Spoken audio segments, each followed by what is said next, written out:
Hello there, I'm Sir Fancy and welcome in this tutorial where I will show you how to create fire in new Niagara VFX system from Unreal Engine. If you are not familiar with it, don't worry about that, I will explain everything from the start. And the important thing is that you can also use custom parameters with Niagara. So you can, for example, change color of this fire to whatever you want, and you can also see the color of these dots changed as well as of the fire. Let's put it into something greenish, for example. Well, let's get started. First of all, we need to create some project, and I will be using version 4.25.4, but you can use anything that has Niagara, it should work. So basically everything from 4.25 and up. So let's launch it. Alright, and let's create a new game. That game should be just blank project, and make sure that you have starter content, so set this to with starter content, and everything else you should leave as it is. And let's call it Niagara_effects. Alright, well, first of all, let's look into these plugins. In case that you don't have here this little icon, let's click into Windows, and somewhere here should be, oh actually it's Edit, sorry my bad, Edit Plugins, and put here Niagara, and you need to click on this built-in plugins, because you need to make sure that you have enabled Chaos Niagara, Niagara and Niagara Extras right here. This one will be probably disabled, so enable it and restart the project. It's a lot of loading for this tutorial. I hope that you are happy that I'm editing it for you, but here we go. Now if you find it, it should be enabled. Blah, blah, of course it is. So let's look into starter content. And I have imported it because we need to look in these original, let's call it vanilla, no, legacy. Legacy is better. Let's call it legacy effects, because we will try to copy them and match them as best as you can. And the other thing is that we can use textures that they are using. So we will be making fire in this tutorial, so let's put the fire here. So first of all, let's find here a new folder.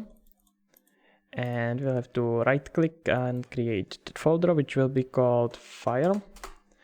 And let's start by creating FX, and you can either create Niagara Emitter or Niagara System.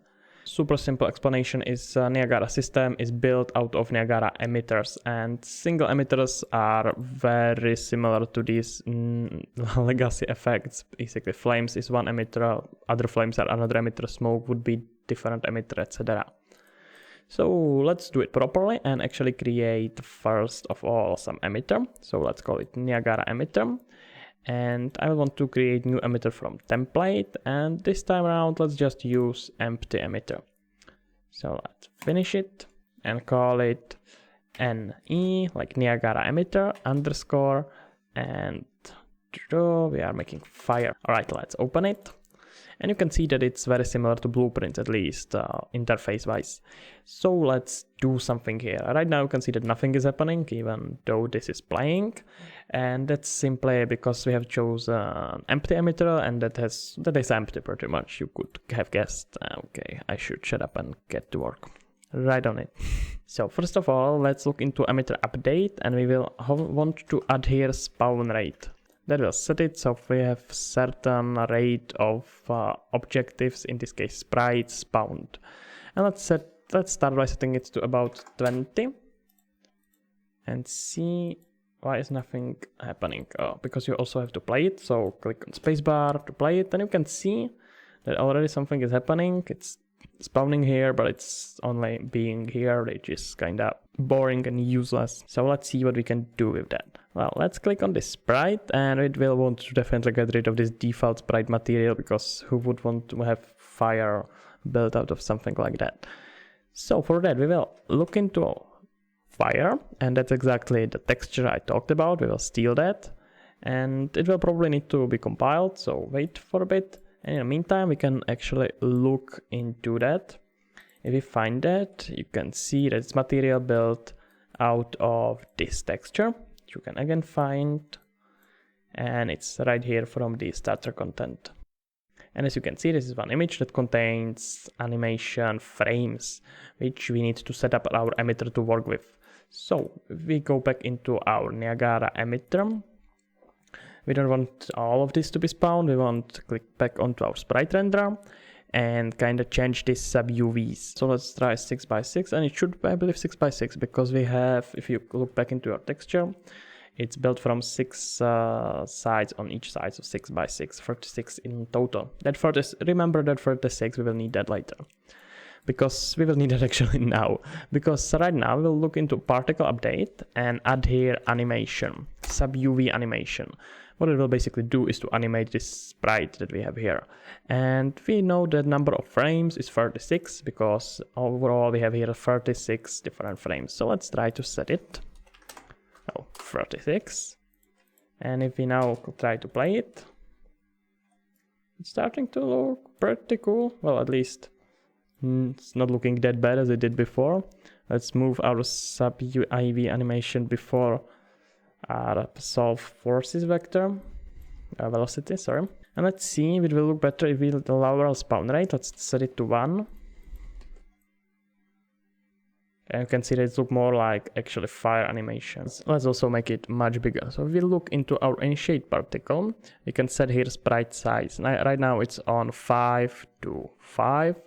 And we definitely don't want it to be equal. We want something like 10 by 15, but we also want to have it a bit random, because it would look kind of weird if all these particles would have same size. So you can click on this little arrow and put here uniform arranged vector 2D, and let's say that minimum for x will be about 20 and maximum about 40, and for y let's set it to 40 by 60. So now every time it will spawn new sprite, it will choose random size based on this. Alright, that's starting to look like an actual fire, look at that. But right now it's kinda hard to see it, so let's try to put it into map. Well, let's go back into content, fire, and you cannot put it just in the game. And that's because it's emitter, as I said before. And now you need to create Niagara system. Of course, if you wanted, you can create all that just in Niagara system. But it's usually better to create several emitters, because you can reuse them and play with them, etc.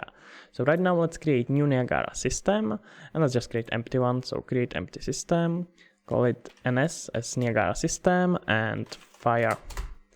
Open it, and what we want to do here is right click, add emitter, and let's find here your new emitter, which is any fire. So now you can see that you have him here.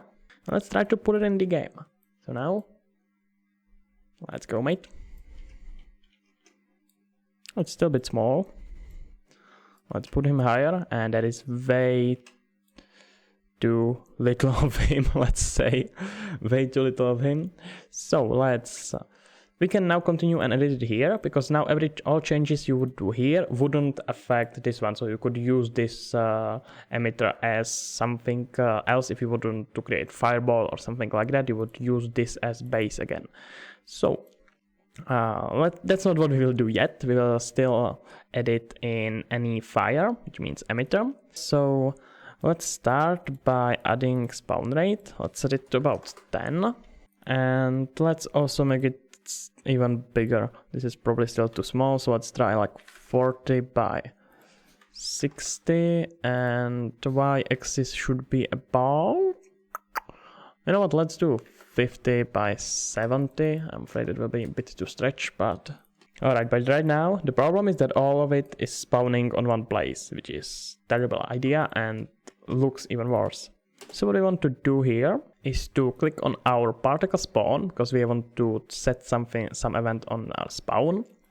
And let's put here a sphere, and it will be sphere location. So right now, if you let it just play, you can see it spawning on some sphere, and it doesn't look good at all. So let's change sphere radius, how big that sphere where it is spawning is basically, and let's try about 20. It should already make it look much better. Yeah, I'm liking it. No, not bad at all. It looks like some weird fireball that would, I don't know, not even your grandma shoot, let's be real. So let's change hemispheres, because you can set it so it will spawn only one of the hemispheres of that sphere. So let's set it to Z and surface only, so it will spawn only on surface of that sphere. it's invisible sphere, but we can imagine that. And now look at that, it's starting to be actually fiery hair. Yeah, now it's reminding me like if someone's hair would be on fire or something. I should shut up, I know. All right, let's go back into sphere radius and set it to 10. And let's look into our spawn rate, and I would lower it a bit. Let's go with 5 and see. Okay, and it's starting to look kind of cool. I like it. Of course, the problem is the color, so let's solve that now. Because we will slowly try to match this, except this smoke, because I want to do smoke in this tutorial, but I will create another tutorial also for smoke, so we will have a link in the description once that one will be out. So, let's go back here and look at the color. And color is set on our initiate particle, right here, on our color. So what you can do, of course, is to change that color here, but that's kind of lame, let's be real. You could do that in a legacy system. So what we will do is actually create user exposed parameter that you can change it from each instance and in the game. So let's create new user exposed variable, and that variable will be linear color. And let's call it fire underscore color. And put that guy right here. Alright, cool. So now if you click back into Niagara system, you can see that that exposed parameter is even here. And it's again hopefully set in our emitter initiate particle right here. Yes, it's set to our fire color. So now if we look at it right here and click on our new effect, you can see that we have here a new, hopefully you can see it over my head. Yup, you can. Override parameter, fire color. So let's double click on it, or just once, and change its color. Let's do blue fire and pink fire for whatever the reason. I have noticed that it's sometimes kind of buggy, so you have to click on it and re-click, blah blah blah. But if you want it to have a really shiny and throw some light around, well, light will be fixed later, but let's put it back into white, and we will play with these variables a little bit. So we have red, green and blue, RGB, and alpha, of course. If you set alpha to 0, it will be invisible. So let's set alpha back to 1, and let's say that I want to be mainly red, because that's what fire usually is. So let's set fire to 25. And the difference is why I'm not setting it on this circle color wheel, let's say, is because it would allow me to put it only on 1. So now so I have to put these numbers manually to get it above 1, which will basically shine that photons, that light out of that color. So let's switch, set green to 0, we don't want any green there, and blue to about 5. Alright, let's put there some green, let's say 1. Then blue and about 50 green, 50 red. Not really good color. Let's try it again. Now you can just use color wheel because you have already these values. So if you set it to yellowish and save it, it wouldn't work. Again, let's try to something yellowish. You can see that we have here nice yellowish fire. Alright, but now let's actually try to match this color, this particle. So let's say that it should be about 20. Let's do 30 on red. Set blue to 0. We don't want any 0, and it's starting to look pretty good. Let's try to put green on about 3. Oh, let's put red on 40, and now you should just find your perfect value, what would work for you. Let's maybe put here a little bit of blue if it won't change it too much. 0.5 maybe. Oh, look at that. That's actually looking pretty darn cool. So before we will actually change and add here this movement, let's change its life and length of its life. So let's click back on Niagara system fire, because we won't change anything on Niagara emitter anymore. So we will click into initiate particle, and right here you can see lifetime, and right now it's by default set to 5 seconds, which is quite long. So what I want to do here is click on this arrow and put here again ranged uniform ranged float, And let's say that I want it from 0 to 1, not a good idea. Let's try from 0.6 or 7 to 1.2 maybe, and starting to look much better. I would shorten it even. Let's do 0.6 to 1. And look at that. Much more fiery stuff. Much better. Zuko would be proud. So just a quick tip, I won't actually change here anything, but I think that it's important to understand how emitter update works. So right now it's set to infinite loop. So what you can also do is to change it to once. In that case, it would only fire it once, and once all the particles would die, it would kill the whole emitter.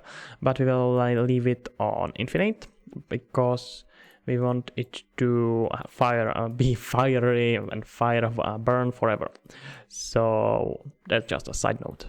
You can also, of course, get rid of these icons if you want to just put here a thumbnail. So let's move the animation a little bit, leave it like this, and click on thumbnail. So now you have here this icon of fire.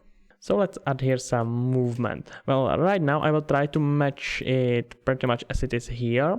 So if you want just to have this torch thing or at different velocity, change these variables as much as you need.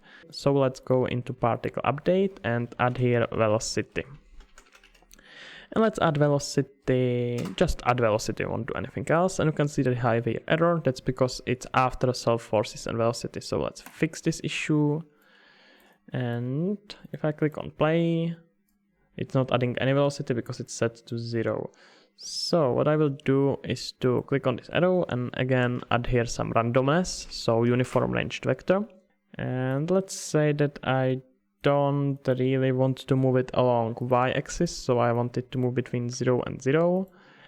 And minimum on x-axis should be about 5 to 8, and see what it does. And that's not bad. And on the z-axis we want to go much higher. Let's say about 10 to 15. And that's probably way too much. Look at that, how fiery it is. That's pure fire. I should stop, I really should stop. Let's set it to 4. And between 4 and 10, and definitely decrease this one, so let's try 2 and 5. And that's still going way too far. So let's go between 0.5 and 1, and on z-axis let's go between 1 and 2. Well, now it's looking much better. You can see that it has that movement on the left side. So I want to go a bit more further on the x-axis and probably a little lower on the z-axis, if I want to match this one, of course. So let's go with 0.8 to 1.4, between 0.8 and 1. I'm like how I'm mixing point and dot, sorry about that. And 3, let's see how it works. And that's I would say very similar. I like it. It could probably still take a bit more on x-axis, but let's not bother with that. And I also want it to be a bit more random, so I can also add here random velocity. So let's go back into particle update and put here random vector noise. Again, fix issue because it was lower here. And right now force amount on random is about 200, which is super high. So let's go with about 25. It will just add a bit of randomness to it and make it look a bit more natural. I can probably use more of them. So let's click into on spawn rate and put it into 8. And you know what, let's add that velocity here a bit more. Let's do 1.8 and 1.5. Yeah, that's good. That's looking good. Look at that. I would say that we have pretty good fire. And it also seems that in this OG fire, it's blending down before that fire will disappear. And I could of course go here and pretend that I can read and use this previous particle system, but let's not bother with that and just do it. We will want to change that fire so it disappears a bit before it dies. So right now we have set initiate particle right here, a lifetime between 0.6 to 1. But let's also set it that on the start it will have alpha of 1, and on the end of its life it will go to 0. So it will not only just pop and die, it will slowly fade. And you have to do that in particle update because it has to update in every frame. So, or it's not actually every frame, but most of the frames, whatever, not important. And let's put here color, and we actually have to use scale color, because if I would use just color, it would change that color we have set up here. It would be a bit harder to set up.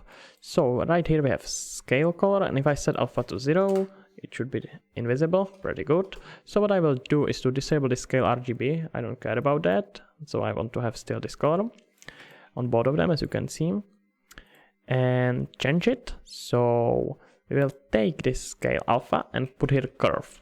So float from curve.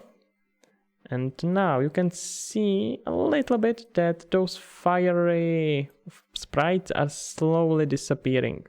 If I change these values here, let's say that I want to disappear them with this curve on time 0.2, they would disappear almost immediately, because it would just be born and then slowly fading again, almost immediately. If you look at that, it's basically immediately disappearing. Let's say that I want to have them disappear about 0.8 of their life. Still, oh, of course, I have changed value, my bad. Value has to be set to 0 and time to 0.8. That should be it. You know what, let's do 0.9. Yeah, that's cool. You can see that they are slowly fading. So what I would do now is to, of course, zoom out, because I also don't want to have it straight right here. I can click on this points and set it to auto. And let's change it a little bit, because I want it to be longer on the visible part and then quickly fade away. So let's see. That's cool. That's pretty cool. All right, and now let's do last thing. We have here these random red dots. So let's create them and add them here. So right click and we'll create again new emitter. So FX Niagara, here we go, emitter.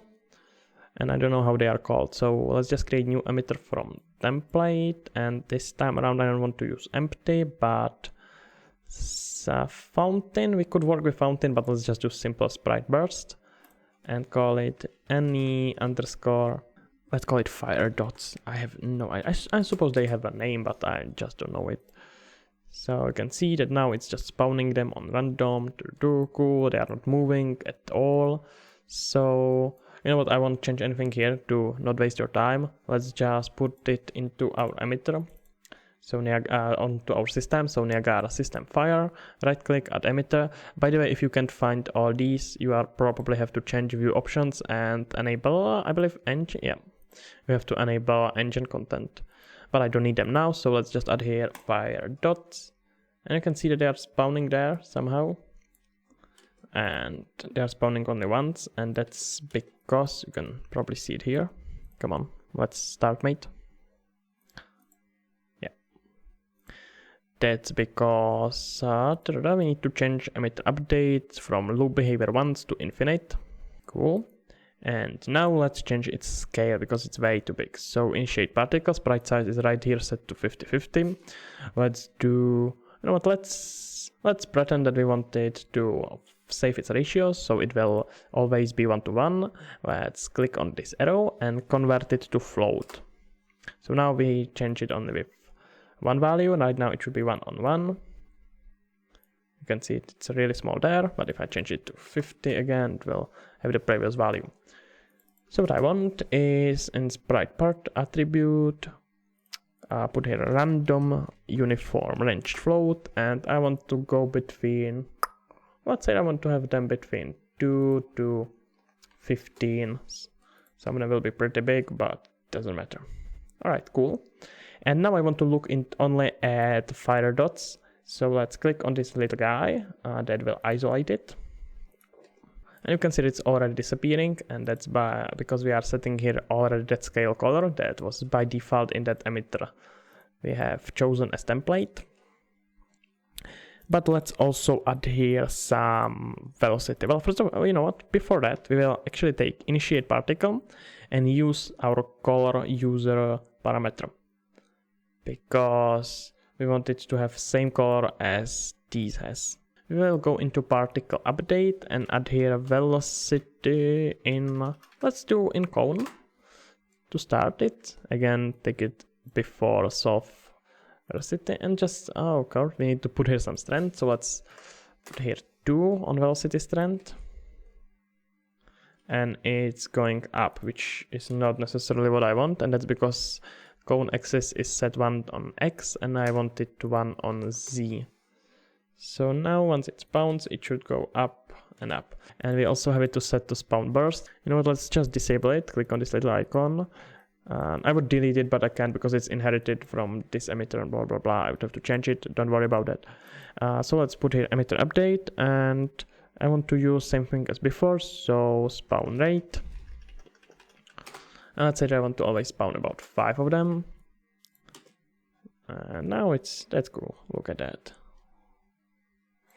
Some of them were way too big, but we can change that. So initiate particle, we have set scale maximum to 15. Let's set it to about 6.